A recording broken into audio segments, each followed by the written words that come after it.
YouTube channel medical and nurses सब। तो आज की क्लास है हमारी स्पेशली मेडिकल सर्जिकल नर्सिंग के क्वेश्चन यहाँ पर हम देखने वाले हैं। तो क्लास में एंड तक ज़रूर बने रहें और जो भी लोग चैनल पर नए हैं प्लीज़ चैनल को सब्सक्राइब करके बेल आइकन बटन को ज़रूर प्रेस करके रखें, जिससे आपको कभी भी कोई भी क्लासेस मिस ना हो पाए। तो आज की जो हमारी 10,000 MCQ की सीरीज़ नंबर 6 है और ये सीरीज़ आपकी कंटिन्यूसली चलती रहेंगी जब तक आपके एग्ज़ाम नहीं हो जाते।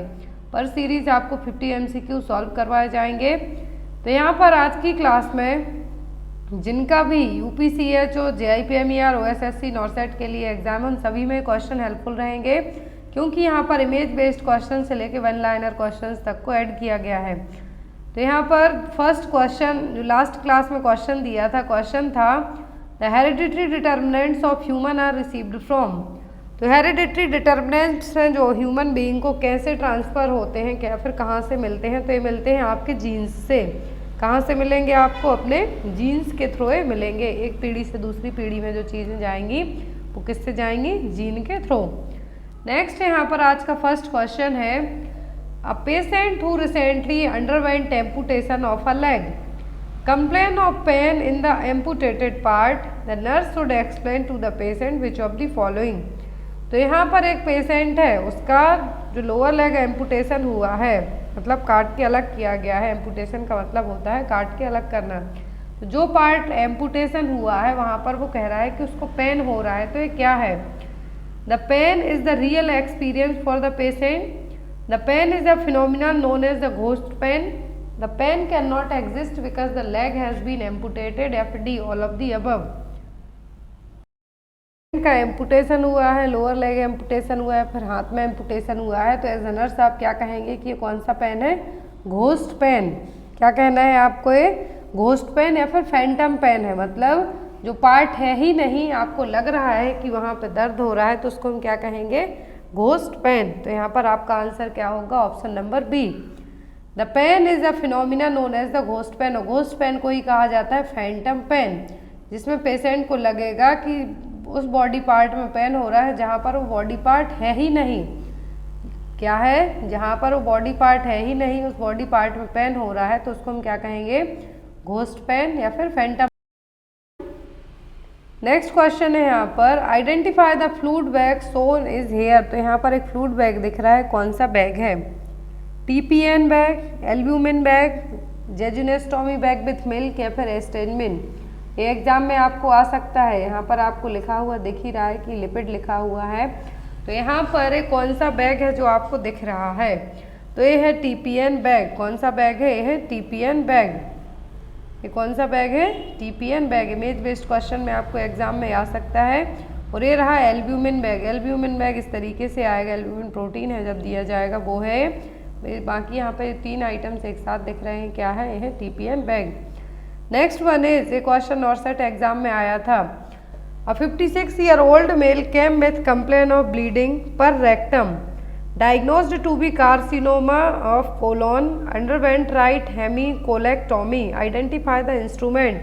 तो यहाँ पर एक 56 साल का मेल क्लाइंट है, उसके लिए ब्लीडिंग हो रही है रेक्टम से, डायग्नोस हुआ है colon cancer, carcinoma of colon cancer diagnose हुआ है, उसकी सर्जरी होनी है राइट हेमीकोलेक्टोमी। तो यहाँ पर इंस्ट्रूमेंट है जो यूज़ किया जाना है, इसका नाम क्या है?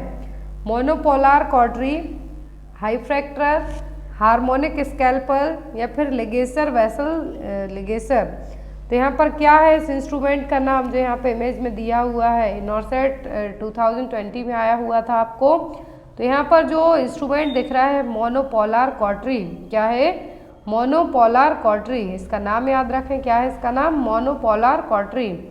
यहाँ पर जो अदर इंस्ट्रूमेंट है जो कि लो पावर्ड मेडिकल एपरेटस है, हाइफ्रैक्टर, जो कि इलेक्ट्रो सर्जरी जो कॉन्शियस पेशेंट होते हैं उनमें इलेक्ट्रिक सर्जरी के लिए यूज़ किया जाता है, स्पेशली जब किसी माइनर सर्जरी में ब्लीडिंग हो रही है तो उसको ट्रीट करने के लिए यूज़ किया जाता है हाइफ्रैक्टर। ये है यहाँ पर हार्मोनिक स्कैल्पल, ये भी आपको एग्जाम में आ सकता है। और ये है यहाँ पर लिगेसर। क्या है? लिगेसर बाइपोलर इलेक्ट्रो सर्जिकल डिवाइस है जो कि हाई करंट और वो भी लो वोल्टेज पर टिश्यू को यहाँ पर डिस्ट्रक्ट करने के लिए यूज़ किया जाता है। यहाँ पर जॉ देख रहे हैं आप, जिससे किसी भी टिश्यू को होल्ड करना भी ईजी रहेगा। Next one, a patient is entered in casualty after road traffic accident, shows bruising behind the mastoid, what is the sign. यहाँ पर आपको एक साइन दिखाई दे रहा है, कान के पीछे चेक किया जा रहा है, तो ये कौन सा साइन है? Battle sign, cattle sign, French sign या फिर डाइटल साइन? कौन सा साइन यहाँ पे दिख रहा है? रोड ट्रैफिक एक्सीडेंट के बाद पेशेंट को कहीं से भी कोई भी ब्लीडिंग नहीं हो रही है, कुछ भी ब्लीडिंग शो नहीं हो रही है, लेकिन ये साइन दिख रहा है, तो कौन सा साइन है? ये है बैटल साइन। कौन सा साइन है? यहाँ पर ये बैटल साइन है, जो यहाँ पे दिख रहा है कान के पीछे पर्पल रेड कलर से आपको जो दिख रहा है बैटल साइन। और ये बैटल साइन कब देखने को मिलेगा? A bruise that indicates a fracture bottom of the skull. क्या है? बॉटम ऑफ द स्किल पर है जो रहेगा, लेकिन ये जनरली क्या है, ये आपको स्टार्टिंग में लगेगा कि कुछ नहीं, एक छिला हुआ है या फिर ब्रूस हुआ है, लेकिन कभी कभी मेडिकल इमरजेंसी भी बन सकता है। तो यहाँ पर इसको क्या कहा गया है? Battle sign. और बैटल साइन जो कि इंडिकेट करेगा bottom of the skull fracture को, किसके लिए? कि बॉटम में क्या हुआ है? स्कल फ्रैक्चर हुआ है, इसीलिए साइन आपको दिखाई, क्या कहेंगे? Battle sign. नेक्स्ट वन है यहाँ पर बेस्ट डिसइंफेक्टेंट फॉर एंडोस्कोपी। तो एंडोस्कोपी को डिसइंफेक्ट करने के लिए कौन सा डिसइंफेक्ट हम यूज़ करेंगे? हाइपोक्लोराइड, ब्यूटाल्डिहाइड, फॉर्मल्डिहाइड या फिर नन ऑफ द अबव। तो बेस्ट डिसइंफेक्ट होता है, जितनी भी एंडोस्कोपी होगी, लैरिंगोस्कोप होंगी, उनको डिसइंफेक्ट करने के लिए वो होगा ग्लूटाल्डिहाइड। क्या होगा?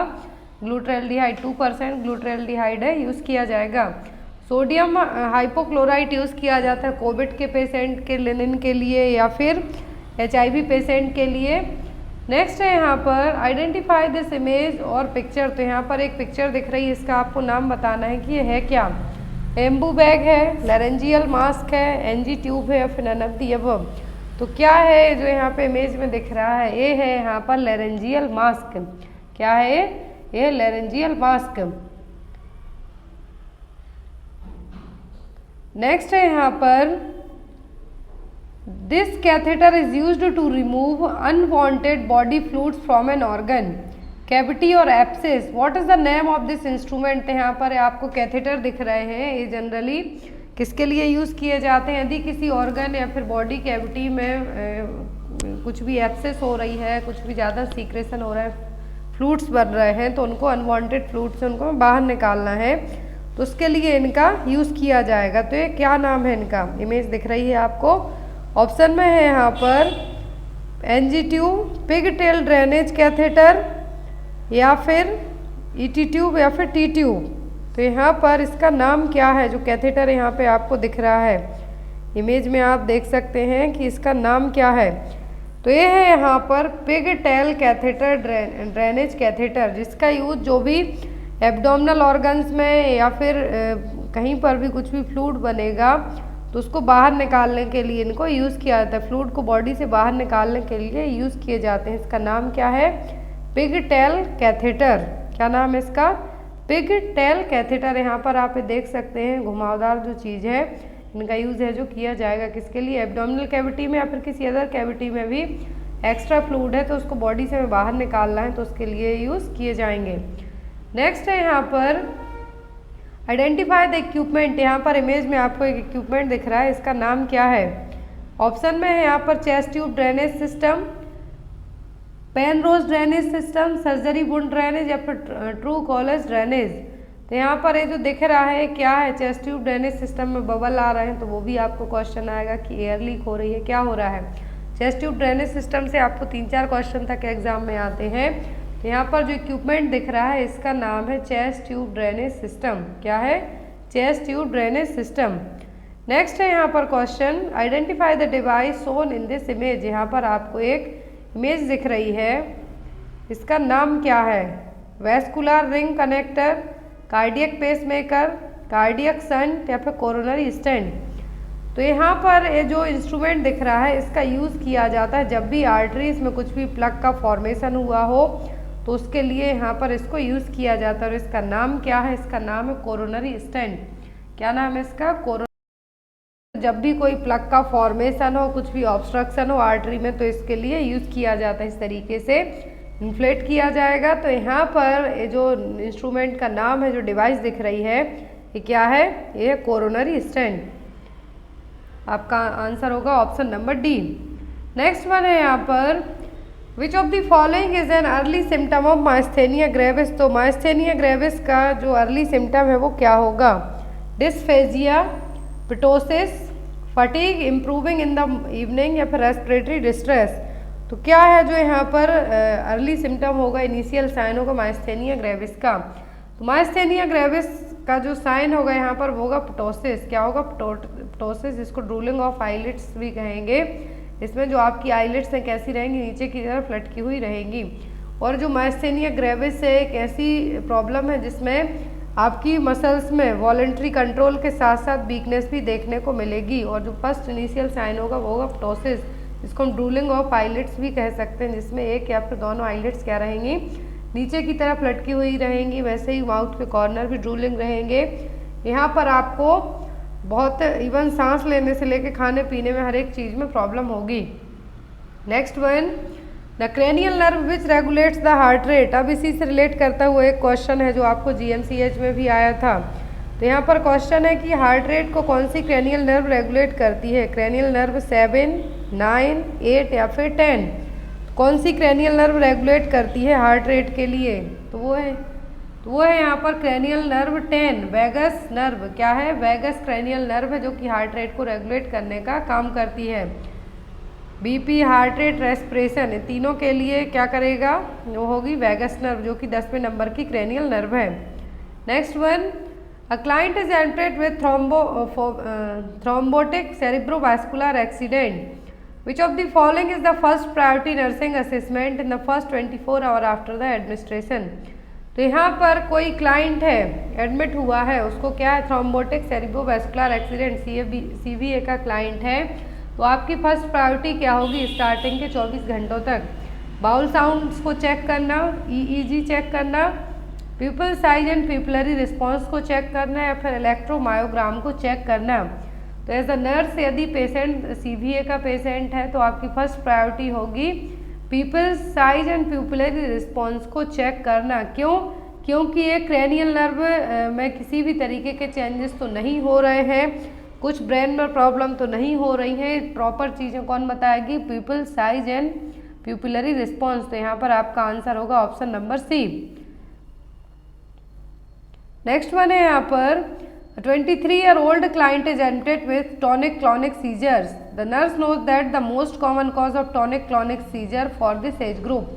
तो यहाँ पर एक पेशेंट एडमिट हुआ है जिसको टॉनिक-क्लॉनिक सीजर्स आ रहे हैं।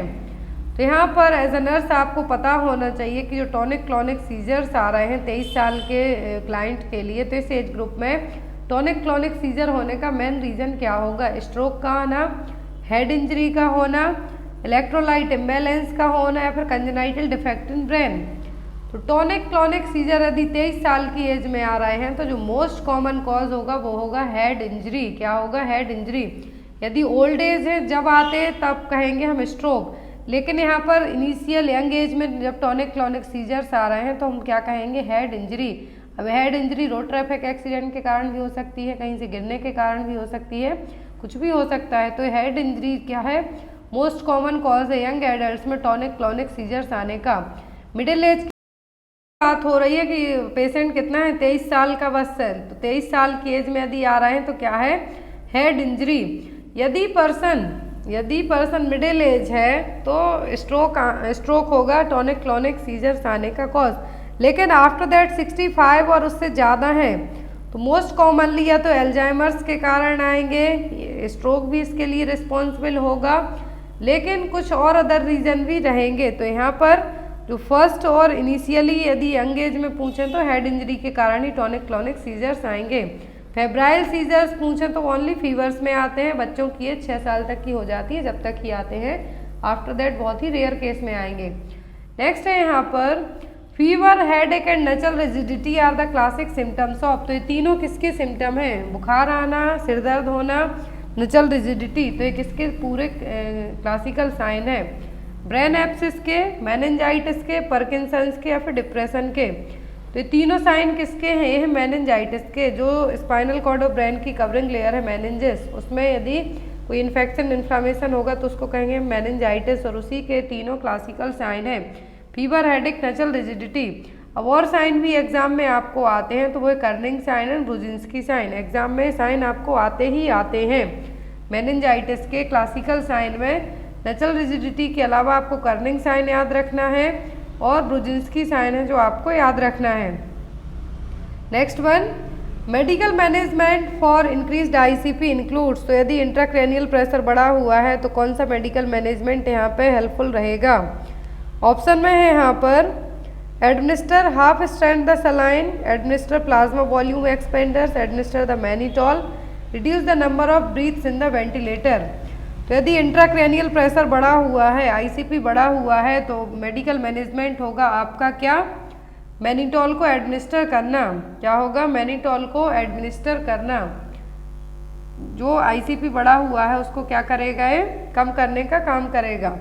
अब यहाँ पर फ्लश्ड आउट करवाएगा बॉडी से। यदि सर्जिकल पूछें तो वो होगा बीपी सेंटिंग, वेंट्रोपेरिटोनियल सेंटिंग। आईसीपी बढ़ा है तो यहाँ पर सीएसएफ को बाहर निकालने के लिए, सॉरी, हाइड्रोसेफेलस के ट्रीटमेंट में यदि बात करें तो उसमें भी आईसीपी बढ़ा हुआ रहेगा, तो उसमें भी हम मैनिटॉल देंगे। तो यहाँ पर आपको एग्जाम में क्वेश्चन आएगा, यदि मेडिकल मैनेजमेंट यदि आईसीपी बढ़ा है तो क्या होगा? मैनिटॉल। नेक्स्ट वन है यहाँ पर, which of the following cranial nerve cause the Bell's palsy. तो बेल्स पाल्सी कौन सी क्रेनियल नर्व है जो कॉज करेगी, जिसमें फेशियल मसल्स क्या होंगी? वीक हो जाएंगी। ऑप्शन में फेशियल 7th नंबर की nerve, trigeminal 5th number cranial nerve, vagus 10th number की क्रेनियल नर्व, या फिर वेस्टिबो कोक्लियर जो कि सुनने में बॉडी बैलेंस में हेल्प करेगी 8वें नंबर की क्रेनियल नर्व। तो बेल्स पाल्सी के लिए जो क्रेनियल नर्व रिस्पॉन्सिबल है वो है फेशियल नर्व। क्या है? Facial nerve. इस तरीके से फेस आपका रहेगा, तो ये क्या है? Bell's palsy. नेक्स्ट वन है यहाँ पर, the most common AIDS associated neoplasm is. तो एड्स एसोसिएटेड न्यूप्लाज्म कौन से हैं? मतलब एड्स के साथ जो कैंसर हो रहा है वो कौन सा है? Cervical, कापोसी sarcoma, non Hawking lymphoma, या फिर हॉकिन लिम्फोमा। कौन सा है जो मोस्ट कॉमन कॉज है किसके लिए? एड्स एसोसिएट न्यूप्लाज्म के लिए। तो वो है यहाँ पर कापोसी सार्कोमा। जिन पेशेंट को HIV एड्स है उनकी इम्यूनिटी ऑलरेडी कमज़ोर है, वीक है। अब ऐसे में जो कुछ और डिसीज़ हो जाती है तो यहाँ पर वो होगा कापोसी सार्कोमा, जिसके लिए क्या कहा गया है? एड्स एसोसिएट न्यूप्लाज्म कहा गया है। सेकेंड मोस्ट कॉमन कॉज है वो है हॉकिन्स लिम्फोमा। क्या है? Hawkins lymphoma. यदि आपको पूछें कि एड्स एसोसिएट न्यूप्लाज्म क्या है तो वो है Kaposi sarcoma. Second most common cause पूछें तो वो है non Hodgkin's lymphoma. Next one है यहाँ पर, which of the following is an indicator of AIDS. तो यहाँ पर एड्स का इंडिकेटर क्या है? CD4 T सेल्स काउंट कितना हो जाएगा यदि आप एड्स पॉजिटिव हैं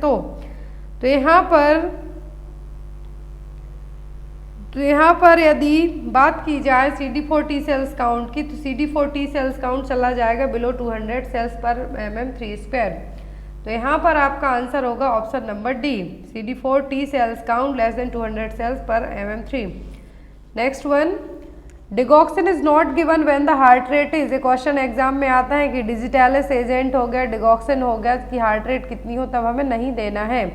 जब हार्ट रेट बिलो 70 हो, बिलो 80 हो, बिलो 60 हो, या फिर बिलो 56 हो, दैट मीन्स हमें डिगॉक्सिन नहीं देना है। जब पेशेंट को ब्रेडिकार्डिया हो, ब्रेडिकार्डिया में हार्ट रेट कितनी मानी जाती है? बिलो 60। कितना? बिलो 60। 60 से भी कम है तो हमें डिगॉक्सिन नहीं देना है हार्ट रेट, क्योंकि ये और ज़्यादा हार्ट रेट को कम करेगा जो कि बहुत ही ज़्यादा डेंजर है। नेक्स्ट है यहाँ पर, which of the following anti malarial drug is safe during the pregnancy. ये देखिए मोस्ट कॉमन इंपॉर्टेंट क्वेश्चन है, CHO एग्जाम में आता ही आता है कि कौन सी एंटी मलेरिया की ड्रग है जो प्रेगनेंसी में भी दे सकते हैं। इनकेस किसी प्रेग्नेंट लेडी को मलेरिया हो गया है तो कौन सी मेडिसिन हम उसको दे सकते हैं? क्लोरोक्विन, क्विनिन, क्लोरेम्फेनिकोल या फिर प्राइमाक्विन। तो ओनली 2 मेडिसिन हैं जो प्रेगनेंसी में सेफ होंगी एंटी मलेरियल ड्रग। एक तो होती है क्लोरोक्विन, दूसरी होती है हाइड्रोक्सी क्लोरोक्विन। आपको याद रखना anti malarial drug that is safe during the pregnancy, तो वो है chloroquine and hydroxy chloroquine. Next one है यहाँ पर, in India which one of the following is the first referral unit. तो इंडिया में पहली रेफरल यूनिट किसको माना जाता है? सब सेंटर को प्राइमरी हेल्थ सेंटर को, कम्युनिटी हेल्थ सेंटर को या फिर रीजनल हॉस्पिटल्स को? तो इंडिया में पहली रेफरल यूनिट मानी जाती है CHC, क्या है? Community health centres. नेक्स्ट है यहाँ पर which of the following infection of animals primarily can be transmitted through the milk? तो इनमें से कौन सा इन्फेक्शन है जो जनरली एनिमल्स का जो दूध है उसके थ्रू भी आपको हो सकता है? TB, लेप्टोस्पायरोसिस, डेंगू या फिर प्लेग? तो यहाँ पर प्लेग तो होगा आपके लिए, और डेंगू तो मॉस्किटो बाइट करने के कारण होगा। लेप्टोस्पायरोसिस ये सभी नहीं होंगे। डेंगू स्प्रेड होगा आपको एडिस मॉस्किटो से। किससे? एडिस मॉस्किटो से। प्लेग एक बैक्टीरियल इन्फेक्शन है जो कि यर्सीनिया पेस्टिस से होगा, जो कि फ्ली है। लेप्टोस्पायरोसिस भी होगा बाय इन्फेक्टेड, जो भी इन्फेक्टेड एनिमल्स का यूरिन है या फिर उनका स्टूल है, स्पेशली यूरिन से। तो यहाँ पर ये सभी बैक्टीरियल इन्फेक्शन है। लेकिन जो TB है क्या हो सकता है? इन्फेक्टेड एनिमल के दूध से भी आपको हो सकती है। Next one, chikungunya species belongs to which family? तो चिकनगुनिया स्पीसीज है कौन सी फैमिली से बिलोंग करती है? फ्लेविब्रेडा, बॉयनीब्रेडा, टोगाब्रेडा या फिर नन ऑफ द अबव?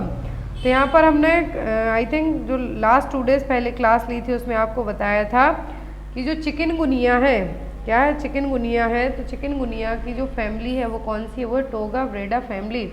कौन सी फैमिली है? Togaviridae family.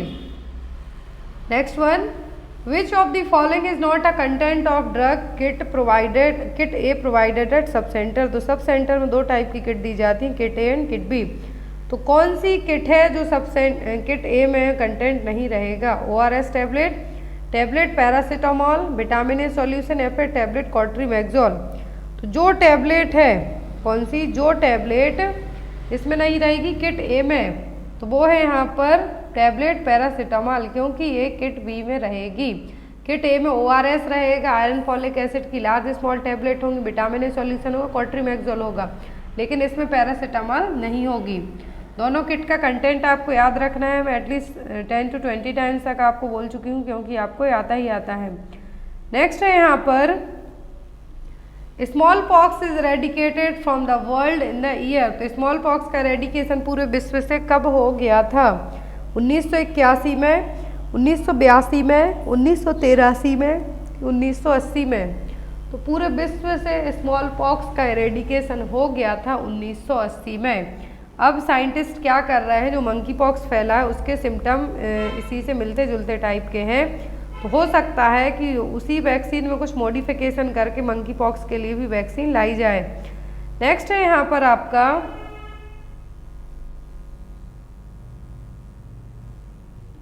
Blood in the urine. Blood in urine, यदि यूरिन में ब्लड है तो क्या कहेंगे हम? हीमोसिड्रोसिस, हेमेप्टोपोइसिस, हेमेच्यूरिया या फिर नन ऑफ द अबव?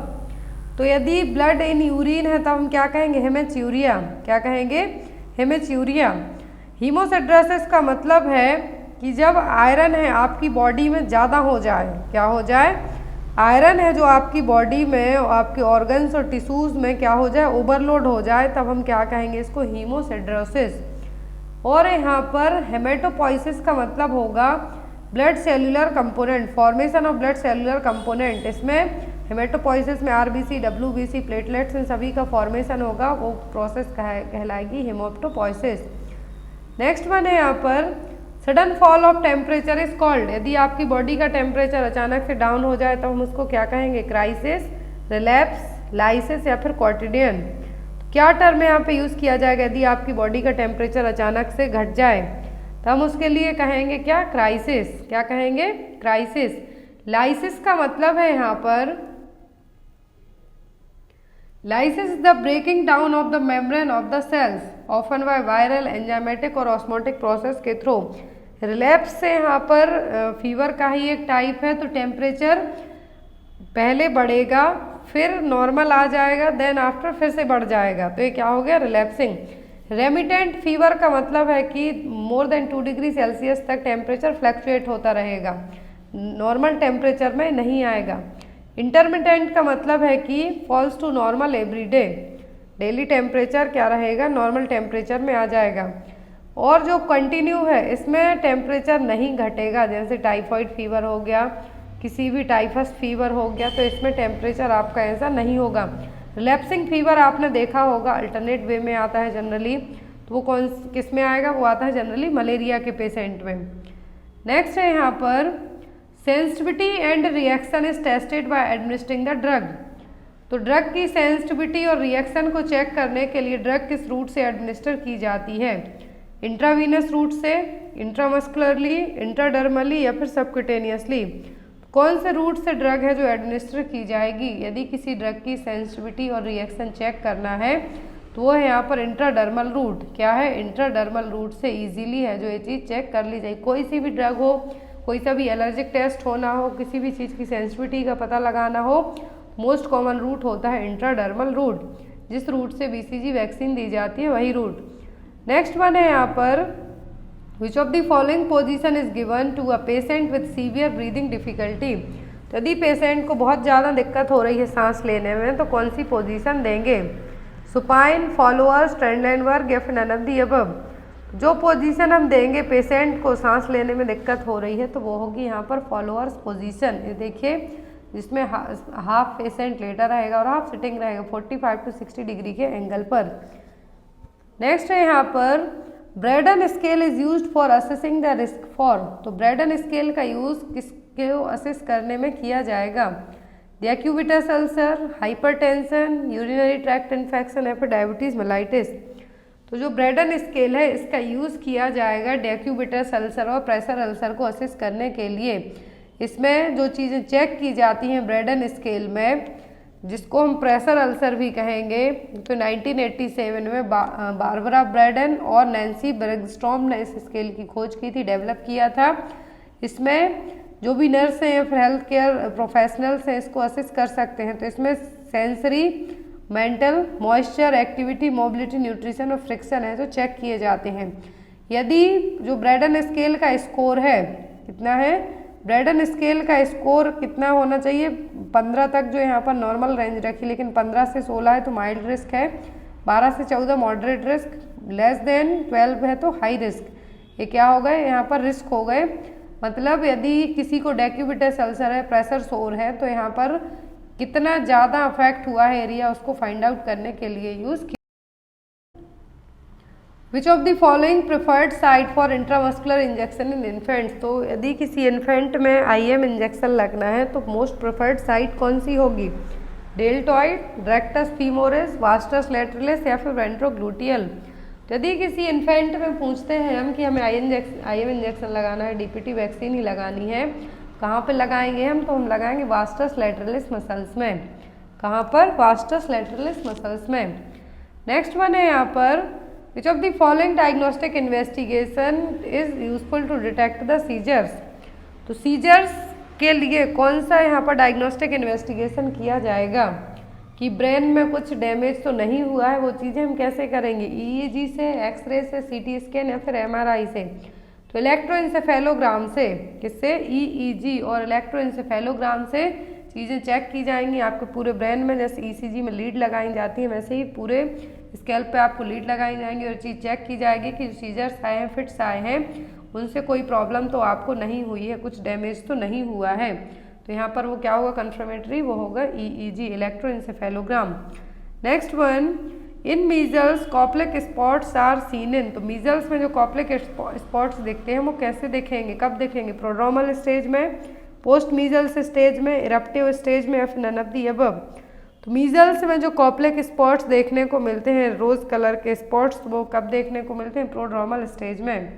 कब देखने को मिलेंगे, प्रोड्रोमल स्टेज में आपको देखने के लिए मिलेंगे। ये प्रोड्रोमल स्टेज कब मानी जाती है, जब अर्ली सिम्टम्स आपको डिसीज के दिखेंगे, लेकिन इंक्यूबेशन पीरियड के बाद ये आपको दिखाई देंगे। तो ये क्या है, prodromal stage.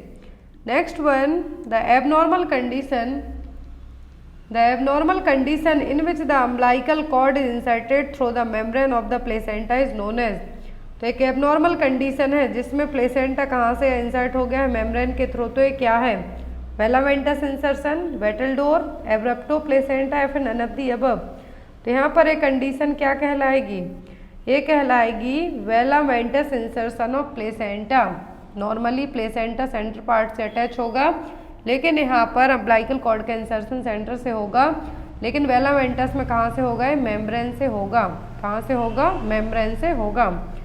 Next one, which is the biochemical marker detected in the mother's blood in NTD. तो न्यूरल ट्यूब डिफेक्ट में मदर के ब्लड में कौन सा मार्कर डिटेक्ट होगा कि पता चलेगा कि बच्चे को एनटीडी हो रहा है?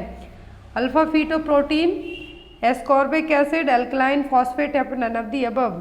तो जो मार्कर माँ के ब्लड में डिटेक्ट होगा बायोकेमिकल मार्कर एनटीडी के लिए, तो वो होगा अल्फा फीटोप्रोटीन। यदि इसका लेवल आपको बड़ा हुआ देखने को मिल रहा है, दैट मीन्स क्या है? बच्चे को न्यूरल ट्यूब डिफेक्ट डेवलप हो रहा है।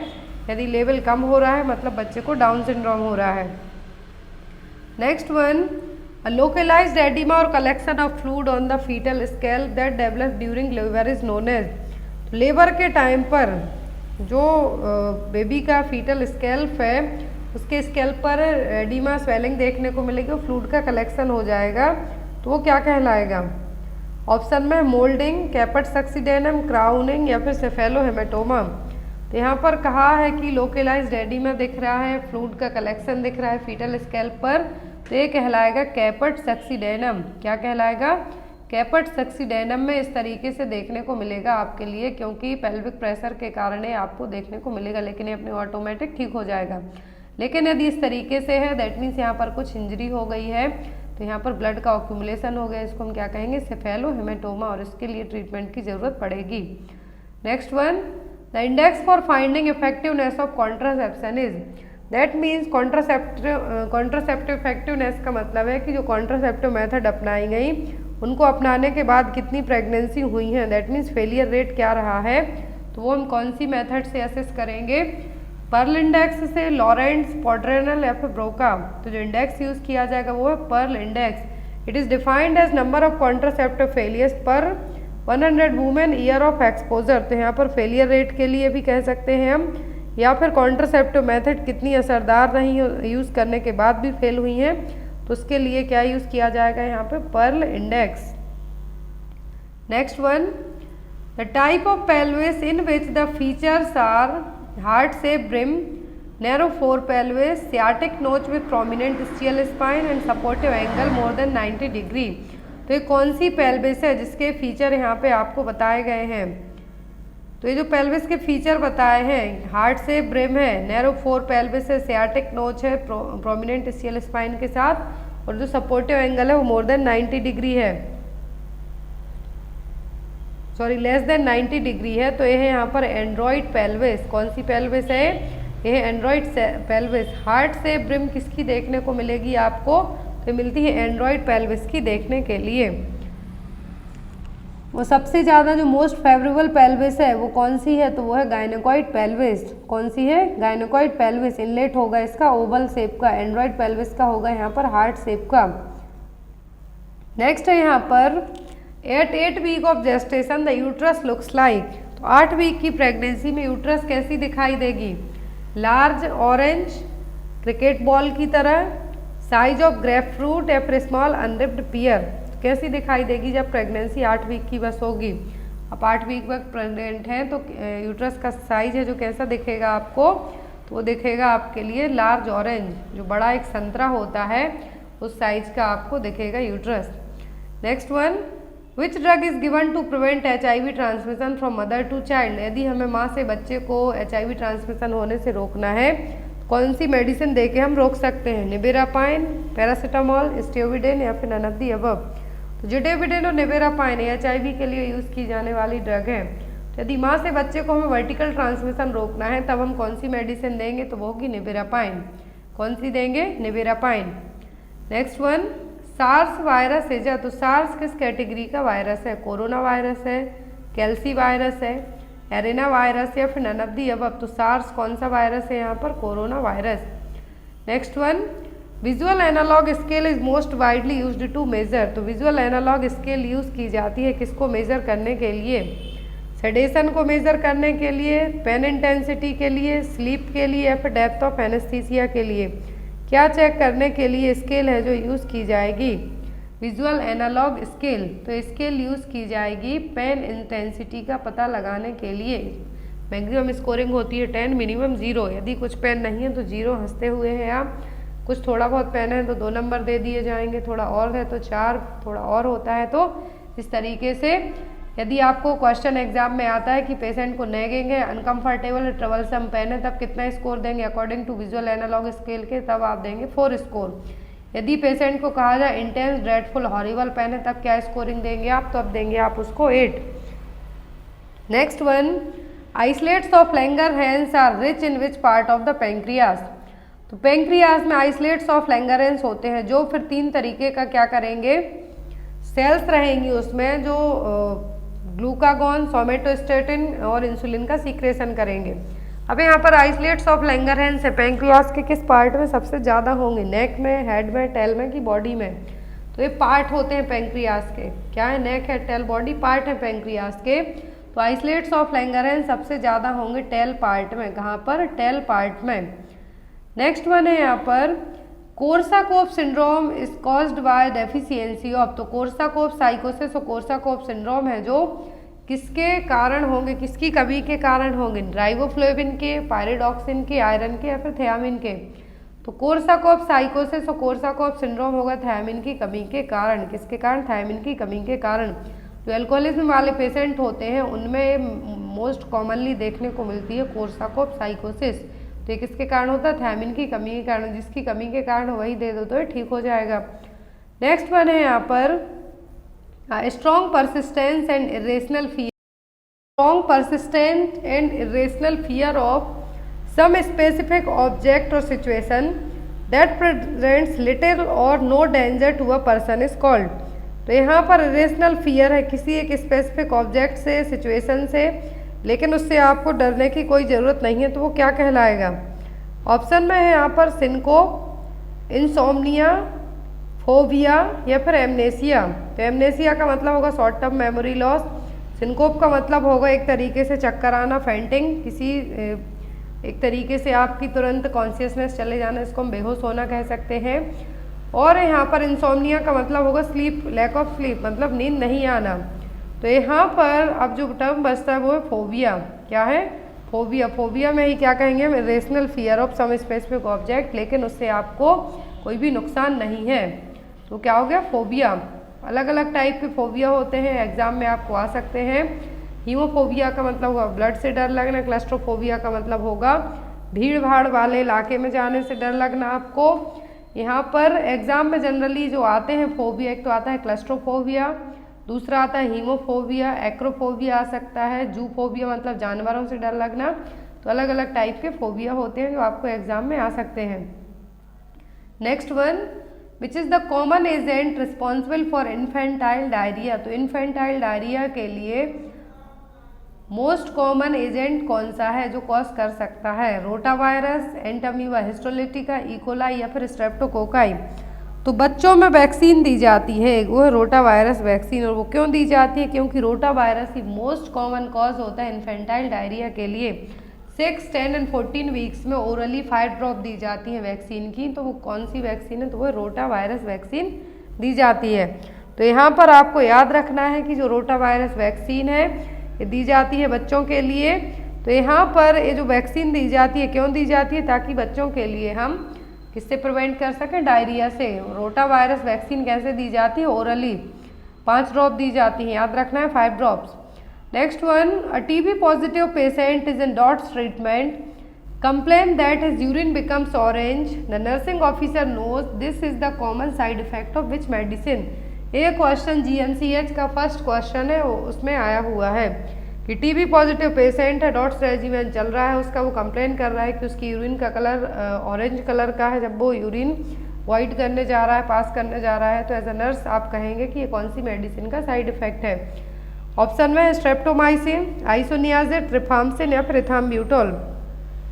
तो जो यहाँ पर साइड इफेक्ट है रिफाम्सिन का, स्ट्रेप्टोमाइसिन तो 8वें नंबर की क्रेनियल नर्व डैमेज करके आपको बहरा बना देगी, हियरिंग लॉस होगा। लेकिन यहाँ पर यदि आपको पूछा जाता है तो कौन सी है, तो वो है रिफाम्सिन, जिसके कारण रेड ऑरेंज यूरिन कलर रहेगा। नेक्स्ट क्वेश्चन है यहाँ पर, Clark rule is used for, तो क्लार्क रूल किसके लिए यूज किया जाता है?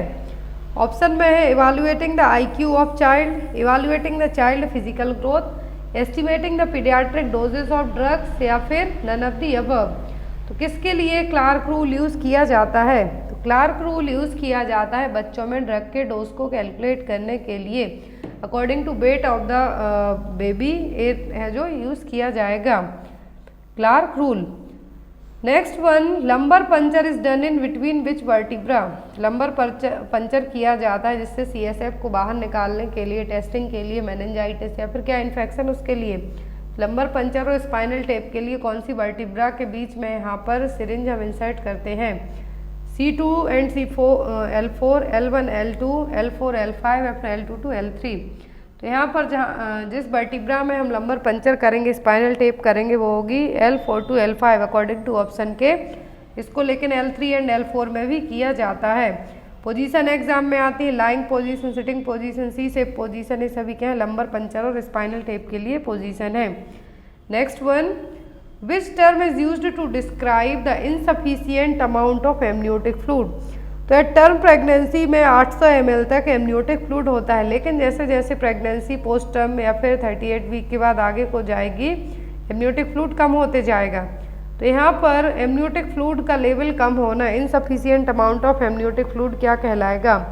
ओलिगोयूरिया, पॉलीहाइड्रोमनियोस, ओलिगोहाइड्रोमनियोस या फिर हाइपरेमेसिस। ज़्यादा होता है 2000 ml से तो वो कहलाएगा पॉलीहाइड्रोमनियोस। हाइपरेमेसिस का मतलब है प्रेगनेंसी में होने वाली वॉमिटिंग। अब यहाँ पर बात करें हम कि एमनियोटिक फ्लूइड कम है तो क्या है? ओलिगोहाइड्रोमनियोस। क्या है? Oligohydramnios. Next one, in an emergency when the patient is unable to state his blood group, it is safer to cross match with which of the following blood group. तो यदि emergency में पता नहीं है कि patient का blood group कौन सा है तो आप कौन सा ब्लड ग्रुप उसको चढ़ा देंगे? O negative, AB negative, AB positive या फिर none of the above. Cross match करने के लिए कौन सा ब्लड ग्रुप आप यूज़ करेंगे? तो वो होगा यहाँ पर कौन सा? O नेगेटिव ब्लड ग्रुप, क्योंकि O नेगेटिव क्या है? डोनर। आपका कोई सा भी ब्लड ग्रुप हो, आपको O नेगेटिव ब्लड ग्रुप लगा सकते हैं, लेकिन आप रिसीव करने की बात हो कि यूनिवर्सल रिसिपिएंट मतलब आप किसी का भी ले सकते हैं, तो वो होंगे AB पॉजिटिव वाले पेशेंट। एक क्वेश्चन आपके लिए, इसका आंसर आप लोग कमेंट बॉक्स में देना। When the post maturity of pregnancy considered, post maturity कब कंसिडर की जाती है प्रेगनेंसी में? After 40 weeks, after 42 weeks, after 41 weeks या फिर 39 वीक्स। इसका आंसर आप लोग कमेंट बॉक्स में देना। जो नेक्स्ट क्लास होगी उसमें इसका आंसर आपको बताया जाएगा। Thank you for watching us, bye bye, have a good day, take care.